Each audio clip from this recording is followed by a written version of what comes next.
Yeah.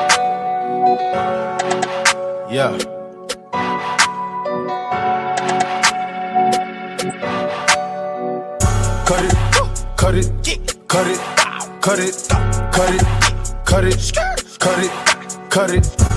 Them bricks is way too high, you need to cut it. Your price is way too high, you need to cut it.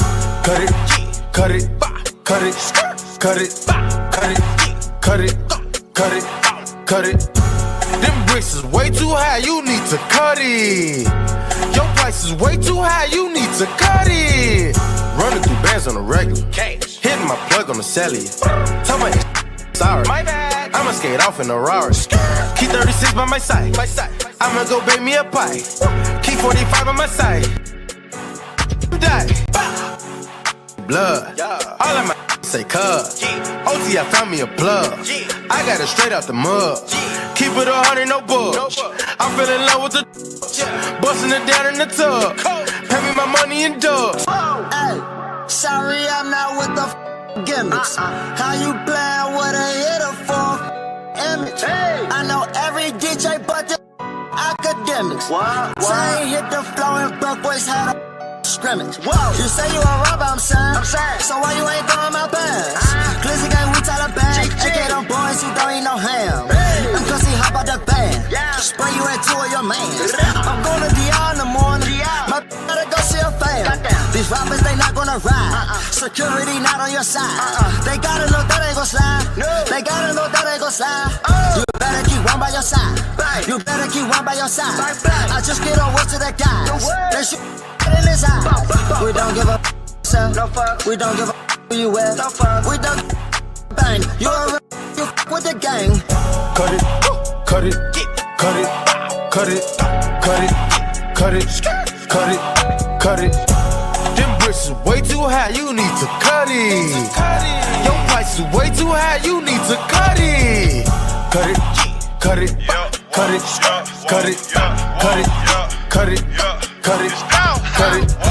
Them bricks is way too high, you need to cut it. Your price is way too high, you need to cut it. Winning, bought a 911 with my trap money. A million up, but still ain't never touched my rap money. I'm out in LA with that boy OT. Flew to LA, got a plug on that OG. You know I been getting money. If you know me, when I first met my plug, I told him I piss 100 G. I ain't coming to get it unless you got 100 P. I don't want it. Your price, you need to cut it. Your ice, you need to tuck it. She lucky. $500,000, all 20s in that Gucci luggage. Let's skip the small talk. It's time to talk numbers. Young nigga playing with commas.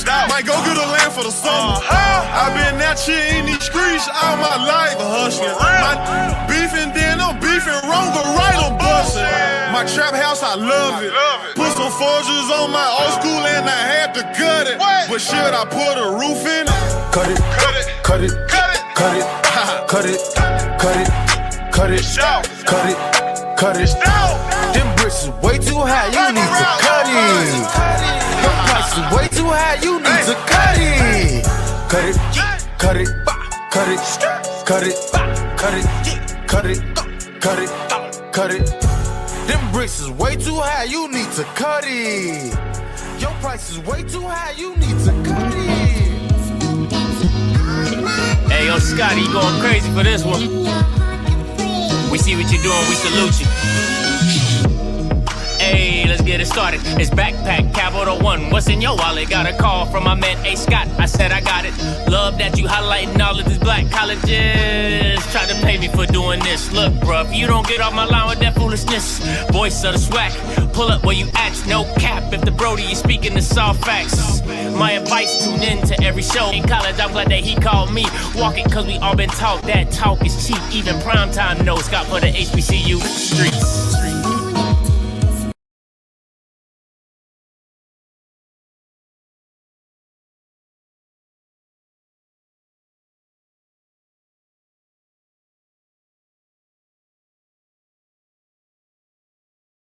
What is going on, everybody? It's your boy Scotty. You're watching Offscript. Listen, we doing something new. All right, we are off. We on HBCU League Pass Plus exclusive interview. Former players from Alcorn. All right, we're gonna bring them up and talk about it today. Now, listen, I want to make this very clear before I bring these young ladies on. This is a topic of conversation of who Coach Chelsey Lucas was for them, their experiences with the coach. Their opinions on the hire are because of their experiences. All right. They're not bringing her down as a bad coach or whatever. They're just giving their experiences with Coach Lucas. All right. And this is the platform to do that. So make sure you tell somebody, you know what I'm saying? Share it. HBCU League Pass Plus. Let's get it going. All right. So I'm going to bring up the ladies today. Simone. All right. Miss Joyner, her mama, and Miss Lulu. How you guys doing today? Really good. Good. Now, listen, I would like for you guys to introduce yourselves. All right. And talk about your time you give us a data range when you were at and when you dealt with Miss Chelsey Lucas. All right. Well, I guess I'll go first. I'm Simone. I played for Coach Chelsey Lucas at Alcorn State University in 2016, all the way through 2018. And yeah, you want to go, Lulu? Hi, I'm Lulu Jones. I played for her the same amount of time as Simone.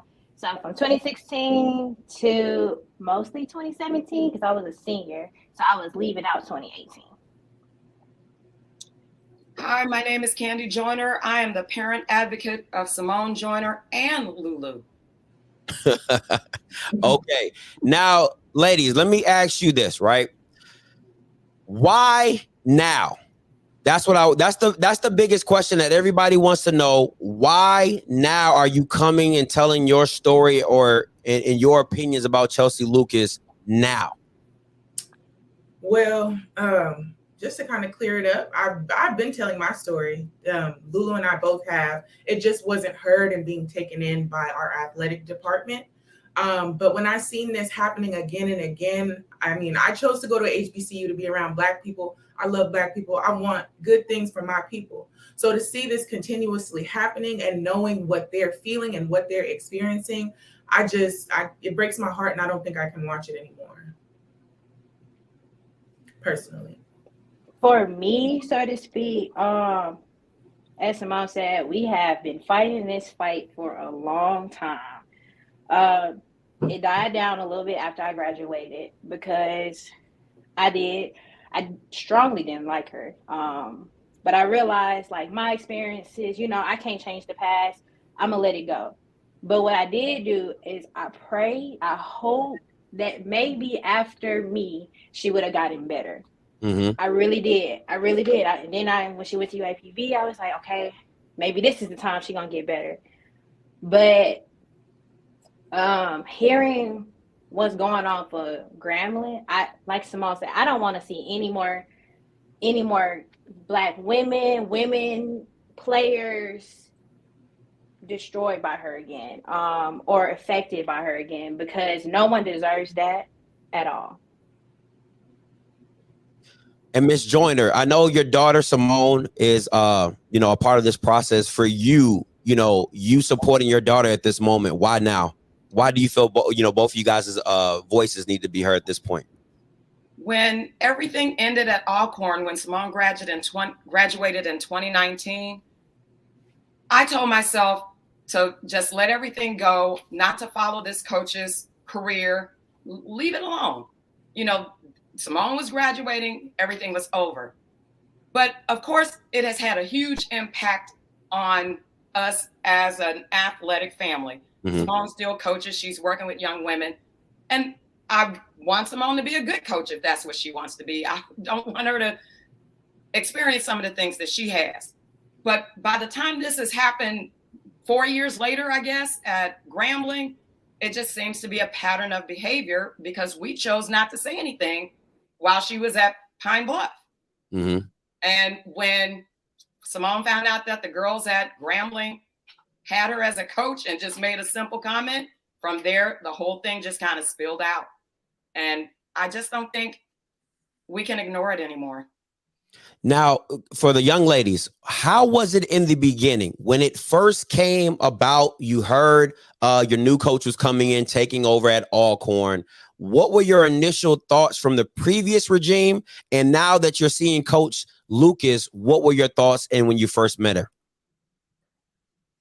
At first we were excited because we wanted to be coached tougher. We wanted to actually try to work harder and win games because we weren't winning. So we were all so excited. We were like, yes, we have a new coach. Things are about to turn around and start looking up, right? We were excited. But within like 3 days, we were all like, okay, something's wrong. Something is wrong. And if all of us are agreeing on that, something is really, really wrong. So. And Lulu, for you, how was your process? How did you process it in the beginning? In the beginning, for me, it was like, okay, she coming in, she laying down the rules. We might make some noise this year. We might be some contenders. Because we struggled with coaches before, but it wasn't necessarily like, let me get the right word, that we had bad coaches. It's just the coach before her wasn't as strong as on discipline. And it often felt like we was coaching ourselves. So to have a coach who was coming in, showing us what she was about, and she really did seem like she was a good coach. She definitely knows her stuff. I want everybody to know that. I would never take that from that lady. She knows her stuff. But then it went from, okay, she's a hard coach, till, am I mentally okay? So like, what? Am I? When did that process start? When did you, when you start questioning yourself and asking yourself, am I mentally okay? When did that process start to come in effect for you? For me, it came into effect when she started trying to control my life outside of volleyball. She would control how I ate, how I dressed, how I communicate with people. It was all set to her standard. And at that point, I was looking, it went from me being a player to I had to, hold on. Is she going to be on a coach role? Like, is she for my better good, or am I now one of her minions, it felt like? And now, my follow-up question to that is, I mean, most coaches, even when I played in college, they told you, hey, you got to eat better, hey, carry yourself, because, most of the football players, we come all in suits to games. So were there things like that were building team unity, or did you feel it went above and beyond that she tried to control you as an individual, saying the way you're dressing is bad, the way you're eating? Like, where was the differentiate? Like, where did it differentiate? Where did you feel like it crossed the line? So if we're on a dress code, I understand team unity, wholeheartedly understand that. But as far as on my normal day, if I wore leggings and a shirt, she was putting me down. Food, nutrition, get that. But there's an instance where we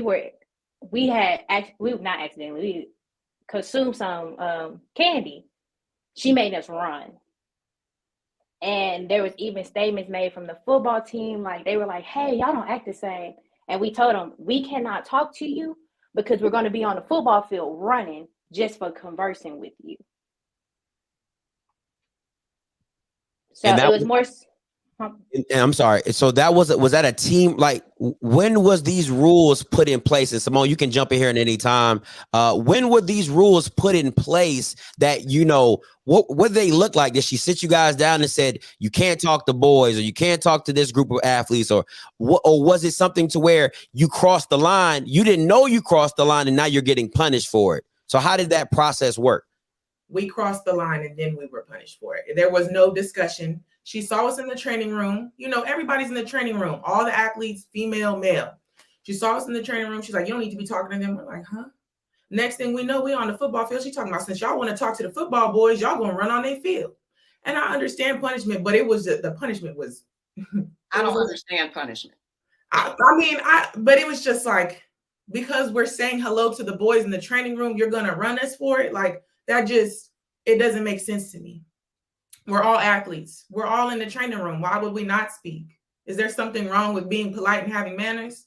You know, like it was like we would not knowingly cross the line, and next thing we know, we're getting punished for, and we're like, dang. Some of the stuff was like stuff we shouldn't even be getting punished for. Like now, Ms. Joyner, when did you feel, because they love saying this as coaches in D1, like, you know, parents should stay in parents' place. You know, you've now given me responsibility of your child. When did you feel that you had to come back in and step over that line to become back a parent and an overseer of your child again, because you felt that she wasn't getting taken care of like she was supposed to? Let me start by saying I'm in California and Simone is in Mississippi. The line was crossed when Simone tore her ACL, and it was a massive tear with like 5 things wrong with her knee. They were on a road trip. On a tournament. That was probably on a Thursday or a Friday. Mm-hmm. It was our first one too. Okay. And so they come back off the road trip. Simone's injured in a warm-up session. Never got to play in this tournament. And she didn't have her phone. She couldn't call me. And it was when they got back on campus that I asked Lulu to take her to the hospital for x-rays. And Lulu drove Simone's car. No coach, no trainer, nobody took any care for Simone. And you should see her knee swelling. You took her to dinner and didn't pay attention to her knee. She's just in pain the whole time and couldn't sleep. And so I was like, please, Lulu, please take Simone's car, drive her 45 miles, 30 miles, whatever it was, to the nearest hospital. And that's what Lulu did. So I have this timeline that you guys broken down. So you said September 1st, at 7 o'clock, she tears her knee. After you tear your ACL, Simone, what happens? What was the initial diagnosis, and what proceeded after those moments after your injury? So this is what I remember from that day. We had a tournament the next day, so we had practice, and she was running the dog mess out of us. So at this point, I'm like, I'm going for everything. I don't give a dang going about it, because we are not running no more. We can't. We have a tournament tomorrow. Like, that's my mindset. I'm like, I got to do whatever I can at all costs. And of course, I had another teammate thinking the same thing. So we collided in the air. Her knee hit mine, and I hyperextended my knee. They had a trainer come check me out. I was limping. My knee was the size of a potato. And I literally, I could walk, but I couldn't walk good. And I remember sitting on the bus, and my teammates were like, dang, Simone, are you going to do that cheer? Because I have this loud little thing that I do. And I was like, I got y'all from the sidelines. And I remember that woman turned around from the front of the bus, looked back and said, who said you're not playing tomorrow? I was like, I'm limping. What do you mean? So we go to the tournament the next day. She's like, everybody dresses out and I don't dress out. And she's like, get dressed. In my head, I'm like, woman, you see me limping, but okay. So I go out there, I'm warming up. You can ask Lulu, I don't cry in front of people. I'm crying on the court in front of everybody in this gym trying to warm up because this woman is telling me, no, you warm up. So I go jump and swing at a ball, and I didn't even get off the ground. I said, you know what? I'm not doing this. I was like, no, I can't. She was like, you're being a baby. Go sit down. So then I have a trainer come look at me. They're like, oh, you hyperextended your knee. Like, you need to go to a doctor and get it checked out. I was like, okay. She ain't pay me no mind. I ain't get taken to the hospital that day. No, nothing like that. Like, Lulu drove me days later is when I finally went. And they told me they would need x-rays and all this other stuff to figure out what was really wrong. Let me ask you a question. You had been there with the previous regime, correct? I'm sorry? You had been there with the previous regime, with the previous coach? Yes. So what were the processes at that time from other players that you seen get injured? What were the processes that you saw in place previously if players were injured that you knew weren't taking with you? Honestly, we weren't really injured that much until she came around, if I'm being quite honest. But I know if we were injured, we would stop immediately what we were doing, go see a trainer or somebody, and we would cease until we could get to the doctor if it was that bad, to where we were limited in like movement or we were moving funny, you know? So honestly, we weren't injured that much until she came around.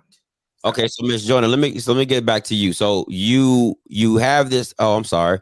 We have this timeline, right? So now you're going into where after she gets seen by the doctor, by a teammate drives to Natchez hospital, and you're trying to communicate with your daughter because now you know you have L or hyperextended knee. Now talk to me about your communication with the coach or not with the coach, and how did that process work as well? There was no communication with the coach. I never heard from her. And so I wound up, this wound up on my insurance initially because the school didn't bring Simone to the doctor or to the hospital. And it wasn't until I got there when Simone had surgery that I even first had words with the coach or talked to her. Wow. That was in October, I think. And I couldn't tell her I was injured. She was taking our phones the entire time we were with her or on tournaments. We never had our phones. So I literally had to, I remember I had to tell my mom off my laptop because we had our laptops still to go to school. Mm-hmm. So I remember having to message my mom off my laptop. I just got hurt, but I don't have my phone. And did she put in a team policy of why she was, because I even know now in high school that you have to, taking people's phones is, because these phones is not cheap. Okay, you talking about $700-800 that people are taking. Was there a team policy that was put in place earlier to let you know, hey, these are the times you can use your phone or anything like that? Or it was just once again implemented as things were just going past it? It was never like, there were never any, this is what's happening. It was more so like I said, once we did it, we were being punished or being told that we shouldn't do that anymore. And Lulu, when you're and jump in here, Lulu, for me, your information on what your thoughts about getting the phones taken, as well as driving how did you feel at that time, driving your friend to the hospital, seeing her knee as a grapefruit, and thinking about what she is going through at this present time and moment? So, Simone and Miss Joyner are like my second family to me. I'm gonna just start with that. So I knew something was seriously wrong, as she said, she don't never cry. No matter how strong of a feeling she feels, she don't never cry. And she was literally crying with every step she takes. That to me, I'm like, okay, we're gonna still try. And hearing Chelsey talking about something, oh, you're still playing. I'm not a person who talks back to coach. That's never been me. But I had to catch myself in that moment because I'm like, she's not playing. She's crying. She's not even walking right. And you want her to play? But again, I didn't know how to talk to my coach. I was just like, you know what? All I can do is kind of just sit back and kind of watch out for her and be ready to catch her if she falls or anything. And I was really upset because there was nobody trying to help her. For me to have to take her to the ambulance. And honestly, even that was hard because I had to get her in the car. Ooh. Lulu, you there? She's muted. All right. So I want to go a little further, and Lulu, you're able to jump back in here when you get everything situated. But the cutting process. Can y'all hear me? Now we can. Go ahead, Lulu. Go ahead. Ooh, I can't hear y'all. You can't. Okay, go ahead. Go ahead and get out and get back in. I'm gonna kick her out and then come back in. All right. So the cutting process, right? When did it start? Because that's the big uproar about what's going on at Grambling that had going on at Alcorn. When she came in, you're excited. Okay, so let's go through the process. You're excited that she's coming in. She's running you guys. You like the discipline at first. When did it become like, okay, now my position or my scholarship is in question? When did that start? So she actually came into the game late. So there was nothing she could do with us that season, which is why we were all able to stick around. Okay. And then the next season, which was her first opportunity to get rid of us all, that's when she was like, all right, here we go. I remember we were supposed to have end of the year meetings. Like, we had no clue. Nobody had told us this. Nobody gave us any warnings. We're just going into the meetings. And next thing we know, our teammates are in the group message like, we're not on the team anymore. We're like, excuse us? What are you talking about? What's going on? So it was like within the first, the next season that she was able to start getting us to drop like flies. So. And Lulu, you can jump in here at any point. What did that process look like? Was she, talk to me about that when you found out, what was the conversation with her at that time? And then Ms. Joyner, after they give their examples, talk about when you became a part of that process. But go ahead, Simone and Lulu. When did you get the notice? And from there, what were the steps and procedures you guys took? Okay, well, for me and Lulu personally, we, I believe, remained on the team. So she had gotten rid of a couple of our teammates, but Lulu and I were sticking around for the next season. But what had happened was, I'm the type of person, I want to let people know what's going on. Like, I don't want you to walk into anything blindsided. Mm-hmm. So when she finally allowed us to get our incoming teammates' phone numbers, because remember, it's the next season by now, all of us were like, okay, let's just go ahead and tell y'all what's going on now that y'all are here. She's been really tough. And when we say tough, it's almost not good at how tough she is. So we told the new girls that, and somehow it got back to her. And that's when she built her own personal vendetta against the four of us that she sent that letter to, that she made up out of nowhere. That's how she tried to get rid of us after we were already about to go into the next season. Okay, and Lulu, when did you get your notification that you were cutting, and what was that like for you, and what was the processes for you? I got mine, I believe, in June of 2017. We all got it at the same time. Okay. Yeah, we all got us at the same time. And I remember opening my email and getting this letter saying, you have been suspended indefinitely from the Alcorn volleyball team. I'm like, huh? So I called Simone. I'm like, Simone, did you just get this letter? She's like, yes. I'm like, what does this mean? That it was no information on why, what to do next, what was going to happen. I didn't know what was happening with my scholarship. And I ended up telling my parents. Now they're involved. So then there was a case opened up, and she had all of these accounts of where I was causing problem to her and the team. And I think she said it started from August of 2016 when she got there. Mm-hmm. But there was never a time that I was disrespectful, did not honor anything, or even cause problems on the team. Except for there was one time where I had to tell her, and I didn't disrespect her. I wasn't disrespectful. I was just like, hey, coach, you have us here talking about each other, but I want to just say to you, it kind of hurts to have a coach who only cares about you when you can play. But the minute I'm off the court, I'm hurt, you don't care. That was the only time I spoke up to her. Mm-hmm. Other than that, there was never another instance of me being disrespectful to her nor the team. So for her to come up with all these lies saying that I did this, I did that, and even that, it was just like this date, she was a problem. It was never an in-depth of what I did. So for the school to allow her to even get that far was really a slap in my face. All right, and Ms. Joyner, I want you to jump in here because I know you have the letter, and I'm gonna bring it up, the one you demolished. Okay, and you can read to the people the letter that was sent out to your daughter, and what all when you first saw it, because I know, as a mom, you're seeing what my child's not going to be on scholarship and things like that. What were your thoughts, and what did you initially go into once you saw this letter and went from there? Well, allow me to start with a phone call where Simone calls me long distance saying I've been suspended from the team. And I started yelling at Simone, what have you done? Assuming she must have done something. I'm going to check her first. Tell me now. And she was like, I don't know. So I was like, okay, send me the letter that's in the email. And this is what came to me. So I was concerned. Number one, it looked like a generic letter because it just says June 19th, 2017. And that's to inform me. But the first offense is August 2016. Mm-hmm. And I was thinking, okay, what specifically did Simone say? What did she do? I want to know about this. Tell me exactly what it is, which I got no response. I don't know what it's about.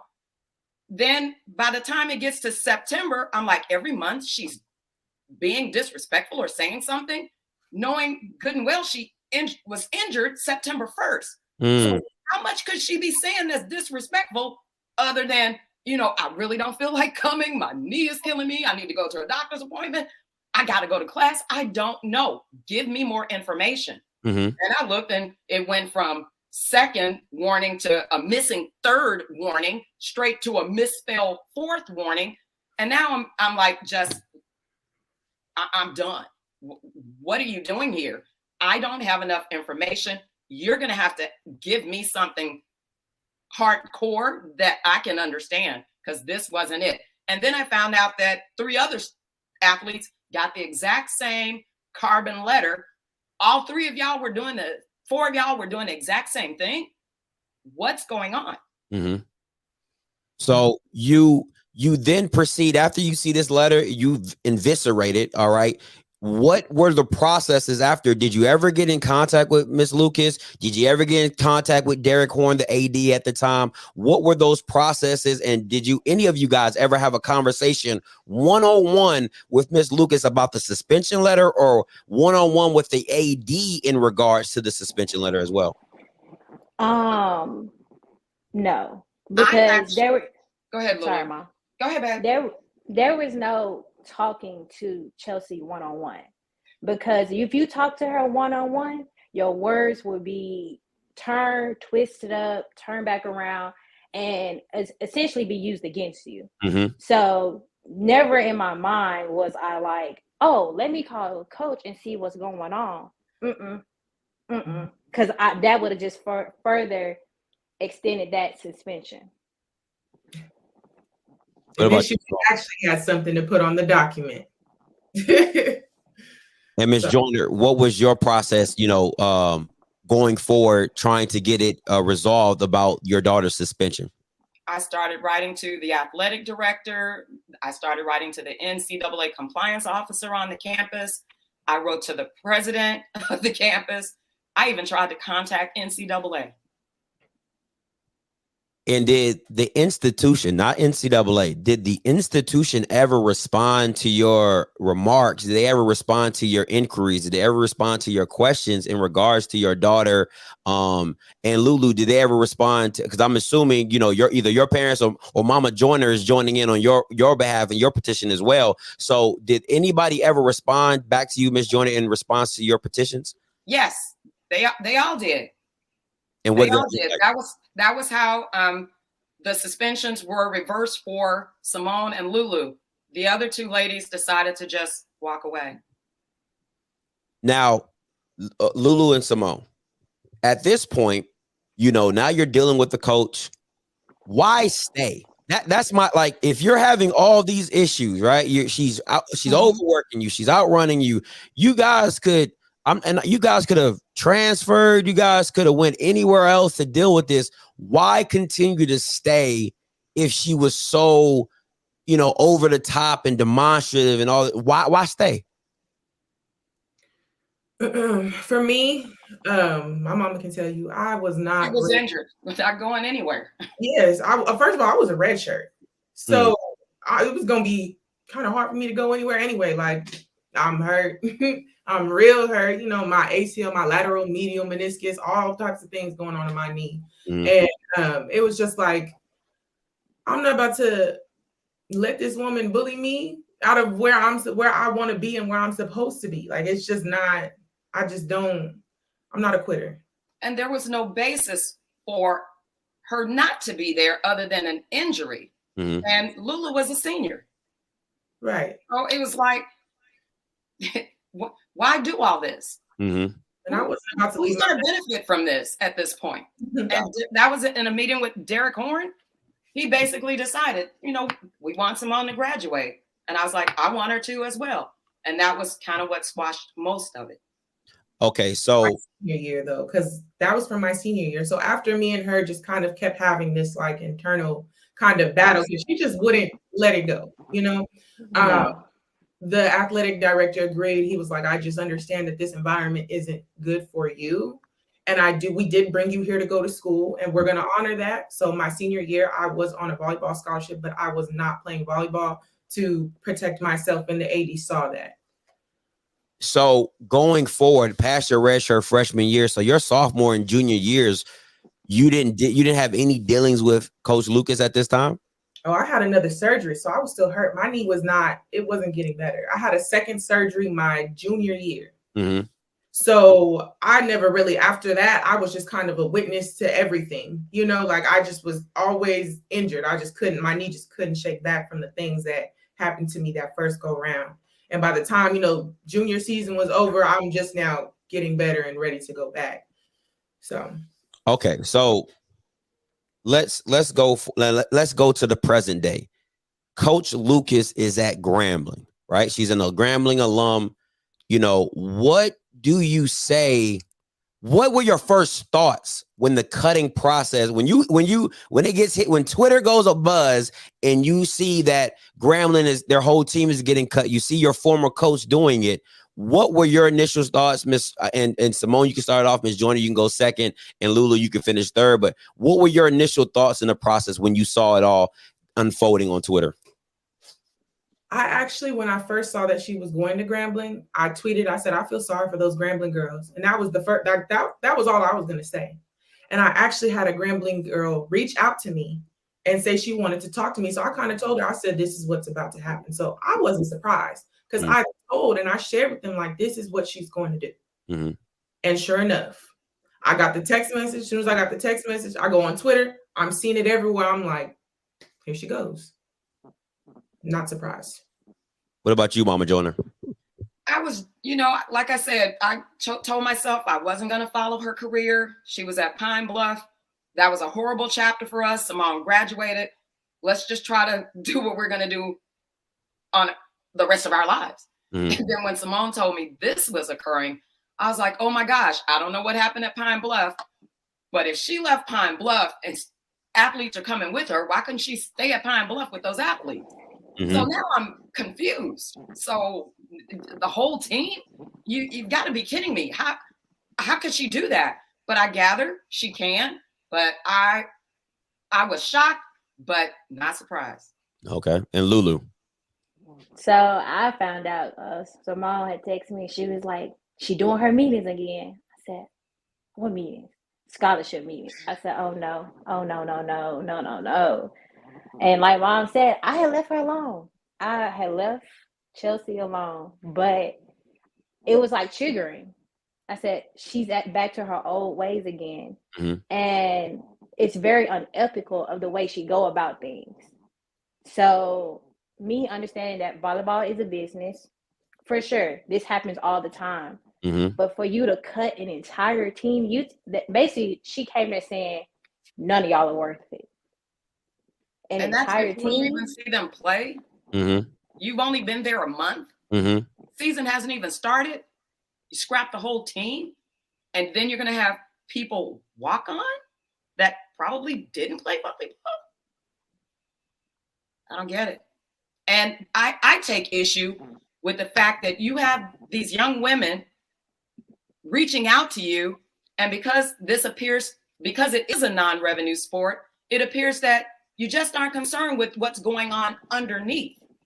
Another talk show host challenged us by saying, okay, everybody wants a winning team. I get that. But we're talking about the treatment of athletes mm-hmm. and the treatment that this coach has made a MO of. And it's unfortunate. It's really unfortunate. It's hurtful. And it just seems that because it's a non-revenue sport, you got a coach, you trust her to do everything. I get it. She has autonomy. I get it. Mm-hmm. But something's not right with all that power mm-hmm. that now you're using that to harm and disrupt the lives of young women that you have the opportunity mm-hmm. to make a huge impression on. Understood. And that's unfortunate. Lulu, and I'm gonna ask you guys a couple more questions and we're gonna get up out of here. Lulu, because you said in the beginning she knows her stuff. She knows her stuff. You said you can't take that away from her. She knows her stuff. What is she bringing as an asset to Grambling?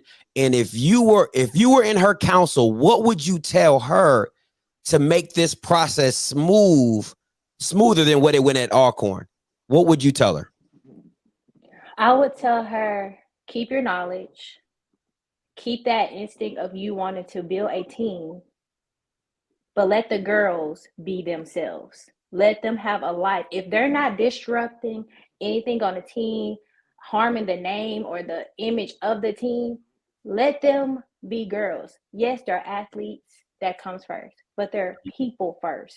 Mm-hmm. Let them live their own lives, have their own friends. Let them have boyfriends or whoever they choose to be with. Let them be themselves. And essentially, those girls will grow to build a bond with you instead of resenting you and hating volleyball. Okay. And my last question to all you all before I let you go, what do you say to the institutions that are hiring these coaches, and not just a Lucas, anyone that you feel that has a pattern of misconduct? What would you tell these institutions, like a Grambling, like a UAPB, like an Alcorn State? Because it just doesn't happen in volleyball. This could happen in field hockey. This could happen in bowling. This could happen in swimming. And that, HBCUs don't get the spotlight that most schools do. These go under the radar. And even a lot of lower PWIs, these go under the radar. So what will you tell these institutions like the ADs, the SIDs to look for when you had complaints and your mom had complaints and all these? What do you say to institutions when they're getting these complaints? How should they go about handling and looking into these? They need to look into the background as you would for any job to find out what this person was like on their previous jobs. You got the internet at your disposal. Mm-hmm. Check the internet. I don't understand how they're hiring someone who might have this in their background. Maybe they did. Maybe they looked into it and said, okay, we think she's grown, but and should have this job. She should have the opportunity. I wanted her to have her opportunity at Pine Bluff. But when you start getting comments, complaints, and letters from the athletes themselves, and heaven forbid you start getting stuff from a parent, then you need to look into those situations. Go by that gym more than you used to. You're the athletic director. Check on the status of things. Be sure that things are going right. Don't just pass by the football field and see them running. Check in and ask, what was happening out there the other day? Look like you're working those girls kind of hard. Don't just dismiss it because it doesn't bring your campus revenue. Yeah. Or drop down to another level and don't have that sport. Because if you aren't going to be responsible for these young women, then don't have that sport there. And as much as those young ladies need to be grown, the last thing I'm going to throw into this whole situation is Simone wound up having to go to campus court with Lucas based on a situation when I saw her at a homecoming game. Simone and I look nothing alike. Simone is just under 6 feet. I'm 5'4". So she really didn't remember what I look like because we don't favor each other. She favors her dad. I spoke to Chelsey. I told her in the middle of people all around us tailgating. I didn't like how she treated my daughter. I didn't like how things had gone down. Next thing I know, she filed a suit against Simone for it with the campus police. And lied and won. Lied and won because I couldn't represent Simone. So now you got a grown woman defending herself against a student athlete that's only 19. And she lied. So I don't trust the caliber of Lucas's words, personality, or word. Somebody needs to check into this woman's background when they hire her. And just like there are bad teachers, bad preachers, there are bad coaches. And my desire is for her not to coach anymore. She just should find something else to do. If she's going to treat young women this way, this should not be her field. Ooh. I'm gonna ask this and I'm gonna let it go, right? And I'm gonna let you ladies go. do you feel that the HBCU community could have done better in protecting you in the situation? Because once again, and I want to be very clear about my statement, because from my experiences of being the outsider looking in, I did not graduate from HBCU. I cover HBCU sports. I hear about the networking. I hear about the family aspect. I hear about the community. And I know that athletics is a business, but where does that draw the line between protecting our Black women and the business of athletics? So where do you feel that your institution dropped the ball when it came to your dealings with Chelsey Lucas? And I'll leave it to Simone and Lulu, and then we'll get up out of here. Personally, I feel like they dropped the ball as soon as we were all writing them letters. And that kind of ties into the whole topic, the previous topic, like what can they do? I think what they need to do is actually sit down and speak to their athletes. You know, the coaches and athletes are having one-on-ones, but the directors and whoever else is in athletics, they need to be doing the same thing, because like I said, Chelsey is going to twist your words. You need to talk to somebody that you can trust and somebody who will actually listen to you and that you can feel comfortable with. And I think that's what's wrong with HBCUs, is that they don't check on their athletes. You know what I'm saying? And then when we do speak out, y'all just push it to the side like it ain't nothing, because you're so worried about business and the sports that bring in revenue that you're not worried about the other actual people and human beings with brains and feelings and bodies that are out here working for this school too. And that's the problem. Like, if you would just sit down and talk to these athletes or talk to previous athletes before you hire somebody, reach out to the other school and say, who can I speak to? You know what I'm saying? And to dig a little bit deeper before you just give anybody a job. I feel like it could be a little bit better, and they could protect us more. And they need to do it regularly. And it needs to be yearly. Like, as soon as the season is over, okay, I'm having meetings with the athletes. Okay, 15 minutes top, because there's a lot of them. You know what I'm saying? 15 minutes, come in, you speak your piece. I take my notes, next one. Something has to happen. That communication needs to be deeper than just, oh, we see him, we talk to the coach, and we go on. It's not enough. And you, Lulu? For me, they definitely dropped the ball when no one realized that a whole volleyball team is injured in season. And that was for 2 years straight, both seasons. The whole team was playing injured. You could tell because everybody braced up, wrapped up, limping on and off the court. It was at that point, no one was there for us. Then we sent in letters. No one's there for us. It was always in the favor of the coach and never the players. So therefore, no one ever had our backs but us and our parents. And even when we were sending letters, it didn't begin as we want her fired. No. It began as we need help. Mm-hmm. We need help. We're being overworked. We're not getting off days. We're practicing almost the whole day. We need help. Somebody needs to come in and regulate her. But no one did that. She got off to do what she wanted to do, to the point where my parents didn't want to come to my senior night. My dad couldn't stand to see what the institution was allowing her to do. So basically, I understand the coach has a input on her team, but let's not forget, the coach is nothing without her players. She cannot do nothing without her players. So therefore, we have to count for something. So let the players at the institution know that they matter, and not just it's a business, because we understand that. But you cannot have that business if you have no players. And if you don't have the players back, then are you really running an effective business? That's fair. My daughter. That's fair. That's fair. Listen, Simone, Lulu, Mama Joyner, I appreciate you guys for taking your time out your day to tell your experiences. I know this, with anything, traumatic stress, bringing these things up, and it could be harmful and helpful. But I just wanted your stories to get out to tell young men and women who are currently at Grambling what they could be facing. Tell kids that are currently going through the situation that they can get out of it and do the right things to make things happen. And listen, parents, please, when you send your kid to these institutions, that's your job is not done. And Mama Joyner is a perfect example for that. You need to make sure that you're checking on your child. Now, there is always a line between a coach and a parent that you never want to cross, but at some point your child will always supersede that if you feel that they're in danger. Thank you, ladies. Thank you, Mama Joyner. I appreciate you for your time.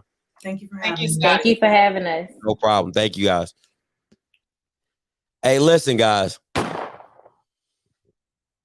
This was instrumental, not in the sense of the character of Chelsey Lucas, because with anything, people can change. With anything, people can change. But I've heard from HBCU people all the time, you have to know your past to know where you're headed, so you don't repeat it, right? So the fact that this has occurred at 2 different stops, she did it at UAPB, she did it at Alcorn, she's doing it at Grambling. But my question is, and I know, listen, we can always change the narrative with athletics. Oh, this person did it and this person did it. But my thing is, what does she have to show for it? Because I'm a coach, right? I've coached, I've been a player, right? Even in losses, right? Because everybody can't win. We all understand that. There has to be some loser, okay? There has to be some type of loser. Somebody has to lose. So she's never going to always finish first. But even in the process of playing, the morals and goals that you teach young men and women should supersede the losses, right? Because as a coach, as a mentee or mentor to young men and women, you're teaching them about life within the game, right? To push through, to give it all that you have, even with the loss, right? So to have that come up, or to have those things, be done, what are you teaching these men and women? Yes, life isn't fair. We all know that. We all know life isn't fair. All right. We all know that. But at some point in time, even in the processes of losing, even in the processes of not being in a successful program, there are things that you teach these young Black men and women as a coach that can propel them into much more better things than in sports. All right. And we all know non-revenue sports don't get the accolades and shine that they should, but it is what it is. Listen, tonight, recap show on the YouTube. Okay. YouTube. All right. If you missed this show, they going to be running this thing back. All right. All the way, all day long, is going to be running it back on HBCU League Pass Plus. Shout out to them. Shout out to my man KJ for making this all happen. Respect. We was up late last night making it all work. Listen, for anybody watching it currently, appreciate you guys. Listen, we taking this onto the recap show tonight on YouTube. You can call in, you can give your opinions, but you ain't gonna have no opinion if you don't watch it.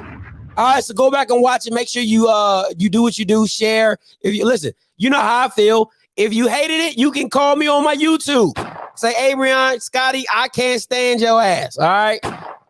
How you got a Grambling shirt talking about Grambling? All right, you can do that. You know how I get down. And if you approve of it and you liked it, you talk about the girl's experience and maybe experience if you had on your own. But that's what it's all about. It's about dialogue and reflection and growing the sport and getting it better. We're just trying to take it from where it is to make it better. All right. So until next time, you know what I'm going to do. I'm going to holler.